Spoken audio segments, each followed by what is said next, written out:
On est très heureux aujourd'hui parce que l'UNESCO a reconnu encore une fois que le caftan est bel et bien marocain. De toutes les manières, on le présente comme élément du patrimoine immatériel marocain, Inch'Allah, l'année prochaine. Et pour une première, c'est-à-dire il faut l'enregistrer, c'est la première fois que l'UNESCO accepte une remarque d'un pays par rapport à un élément, parce que généralement, les projets déposés,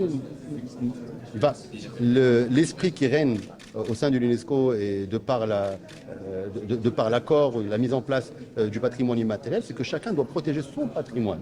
Et donc quand il y a des tentatives de piraterie, comme un certain pays a essayé de mettre en place, il y a bien évidemment, avec les éléments de preuve apportés par le Royaume du Maroc et en coordination aussi avec la société civile, l'UNESCO a pris, et ça c'est une première, il faut le noter encore une fois, il a pris en compte ces remarques-là et a signalé dans le dossier qui a été déposé, le 10 qui a été déposé, qu'une certaine image est bien une image marocaine, d'un caftan marocain et qu'il fallait la retirer. Donc il n'y a pas eu aujourd'hui, il n'y a plus de débat autour du caftan. Le caftan est bel et bien marocain. Inch'Allah l'année prochaine.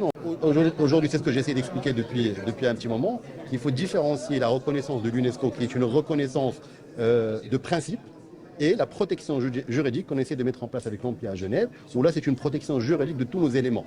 Et là le processus sera peut-être moins lent parce que ça dépendra du travail qui sera mis en place ici au Royaume du Maroc. Et ce que nous avons mis en place, il y aura une convention qui sera signée dans les mois à venir à Genève, Inch'Allah, pour qu'il y ait une protection juridique de tout notre patrimoine immatériel. Parce qu'aujourd'hui nous sommes attaqués.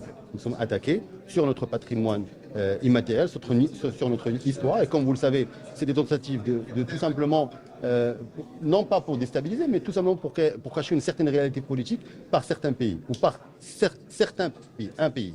Donc aujourd'hui, alhamdoulilah, le département de la culture, en partenariat avec le département des affaires étrangères et avec la société civile, met en place toute une stratégie, des éléments nouveaux, des outils juridiques afin de protéger cette protection. C'est des outils qui sont mis en place, mais c'est une protection que doivent aussi utiliser les concernés, les communautés concernées. Et quand je parle de ça, c'est-à-dire aussi la société civile.